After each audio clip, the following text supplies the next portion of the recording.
Well, Ghana's newly elected president, John Mahama, said a funding arrangement with the International Monetary Fund will constrain his administration's capacity to implement quick, substantial reforms.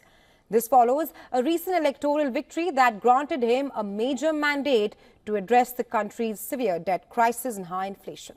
Last year, the West African nation requested assistance from the IMF after defaulting on debt that had escalated to about 100% of its GDP by the end of 2022. The government is required to attain a primary budget surplus of 0.5% of GDP by the end of this year.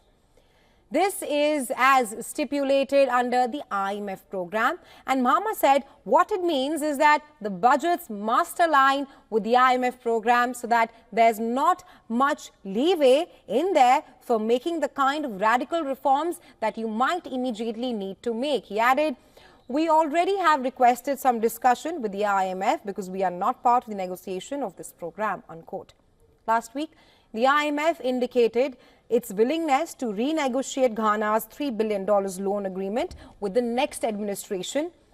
The contingent on the preservation of associated reforms, Mahama reaffirmed his previous stance of retaining the program, but he indicated potential adjustments to enhance economic stability, given that inflation reached 23% at the end of November.